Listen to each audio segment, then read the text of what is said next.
Hello বন্ধুরা, welcome to my YouTube channel রাখির কিচেনে সবাইকে স্বাগত জানিয়ে আজকে দারুণ স্বাদের দারুণ একটা রেসিপি শেয়ার করতে চলেছি। তো আজকের রেসিপি আটার রুটি দিয়ে মানে সেদ্ধ রুটি দিয়ে কিভাবে দারুণ স্বাদের একটা রেসিপি বানানো যায় সেই রেসিপিটা আপনারা কিন্তু দেখতে থাকুন। আর এই রেসিপির পুরো ভিডিওটা অবশ্যই কিন্তু দেখার জন্য আপনাদের কাছে অনুরোধ রইল। তো আমি এখানে ছোট সাইজের একটা আলু নিয়েছি আর নিয়েছি গাজর আর আলুটাকে আমি গ্রেট করে নিয়েছি একটা গ্রেটারে। তো আমি এখানে দুটো রুটি দিয়ে রেসিপিটা বানাবো, খুবই সামান্য পরিমাণ, তাই আমি ছোট একটা আলু নিয়েছিলাম আর হাফটা গাজর নিয়েছি। তাতে দিয়ে দেব দুটো পেঁয়াজ কুচানো আর একটা টমেটো কুচানো, আর দিয়ে দেব কাঁচা লঙ্কা স্বাদ অনুযায়ী, আর 1 চামচ গোলমরিচের গুঁড়ো আর 1 চামচ গরম মশলার গুঁড়ো, চাইলে চাট মশলাটাও ব্যবহার করতে পারেন, আর দিয়ে দেব স্বাদ অনুযায়ী লবণ। আর এটাকে একটা চামচের সাহায্যে মাখিয়ে নেব। আর এখানে আমি দুটো ডো তৈরি করে রেখেছি। ডোটা আমি আপনাদের শেয়ার করিনি।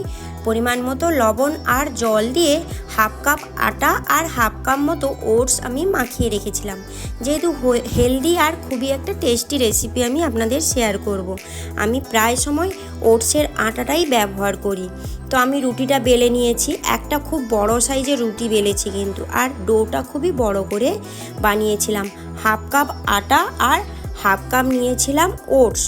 তো এটাকে আমি ভালো করে বেলে নিয়েছি, আর উপর থেকে ওই পেঁয়াজ, আলু আর গাজর, গ্রেট করা গাজরের ওই মশলাটা করে রেখেছিলাম উপর থেকে খুব সুন্দরভাবে দিয়ে দেব। আর উপরে আরেকটা রুটি আমি এইভাবে বেলে হাত দিয়ে চেপে চেপে ওই দুটোকে একসঙ্গে এইভাবে লাগিয়ে নেব। এরপরে কি করব, গ্যাসের ওভেনে একটা স্টিমারে বসিয়ে দেব, আর অল্প একটু অয়েল ব্রাশ করে নেব। নিচে অল্প একটু জল দিয়ে উপরে একটা স্টিমার বসিয়ে দিয়েছি। চাইলে কিন্তু মানে আপনারা কোনো তাওয়াতে ভাপিয়ে নিতে পারেন। আর স্টিমারে উপর থেকে মানে অয়েল দিয়ে এটাকে ভালো করে আমি রুটিটা দিয়ে উপর থেকে ক্লোজ করে দেব, আর 3 থেকে 4 মিনিটের জন্য ভাপিয়ে নেব, মানে রুটিটাকে ভালো করে ভাপিয়ে নেব। ব্যাস, আমার ভাপানো হয়ে গেছে, আর একটু ঠান্ডা হওয়া অবধি অপেক্ষা করব। ঠান্ডা হয়ে গেলে এটাকে তুলে নেব, আর একটা ছুরির সাহায্যে পিস পিস করে কেটে নেব। খুবই বড় সাইজের রুটিটা কিন্তু, এটা আমার 8 পিস মতো হয়েছিল। 8 জন মিলে ভাগ করে খেয়েছি, আর পেট ভরে খেয়েছি। অবশ্যই এইভাবে রেসিপিটা অল্প পরিমাণে অল্প কিছু দিয়ে দারুণ স্বাদের রেসিপিটা বানানো যায়। তো আপনারা যেভাবে স্টিমারে মানে স্টিম করে নিতে পারেন এটাকে করে নিতে পারেন। তো আমার এখানে এইভাবে স্টিমার ছিল, এটা আমি আপনাদের শেয়ার করলাম। তো আমি এটাকে পিস পিস করে কেটে নিয়েছি।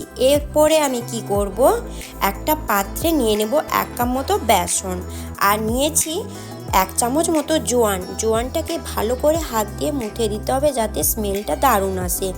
আর দিয়ে দেব 1 চামচ দিয়ে দেব মানে বেকিং সোডা, আর পরিমাণ মতো লবণ, আর কাশ্মীরি লঙ্কার গুঁড়ো, একটু হলুদ গুঁড়ো, মানে কালারটা যাতে ভালো আসে একটু হলুদ গুঁড়ো দিয়ে দেব।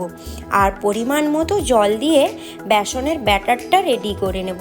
তো দেখুন, আমি আর আদার্স কিচ্ছু ব্যবহার করিনি, এই কয়েকটি উপকরণ দিয়ে বেসনের ব্যাটারটাও আমি রেডি করে নিয়েছি। আর এগুলোকে খুবই ধীরে ধীরে বেসনের ব্যাটারে ডুবিয়ে নিতে হবে। আর গ্যাসের ওভেনে তো আমি আগের থেকে কড়াইতে অয়েল দিয়ে গরম করে রেখেছিলাম, একে একে এগুলোকে ভেজে নিতে হবে। ব্যাস, খেতে কিন্তু অসাধারণ মুচমুচে দারুণ স্বাদের দারুণ একটা স্ন্যাক্স রেসিপি আপনাদের শেয়ার করলাম। দেখে মনে হচ্ছে ভিতর থেকে যেন ব্রেড দেওয়া আছে, তাই না? না বন্ধুরা, এখানে দারুণ একটা হেলদি একটা খাবার ভেতরে আছে। তো এইভাবে স্ন্যাক্স রেসিপি অবশ্যই কিন্তু বাড়িতে বানাবে। আর বন্ধুরা, আমার রেসিপি যদি ভালো লেগে থাকে প্লিজ আমার চ্যানেলটিকে সাবস্ক্রাইব করে দেবে, আর অনেক অনেক শেয়ার করে দেবে, আর ছোট্ট একটা কিন্তু লাইক করে দেবে। আর পাশে থাকা বেল আইকনটা যেন প্রেস করতে ভুলে যাবেন না। আমি যখনই নতুন নতুন ভিডিও আনবো আপনাদের কাছে নোটিফিকেশান চলে যাবে। আজ এইটুকুই, কাল আবার কোনো নতুন রেসিপি নিয়ে চলে আসবো।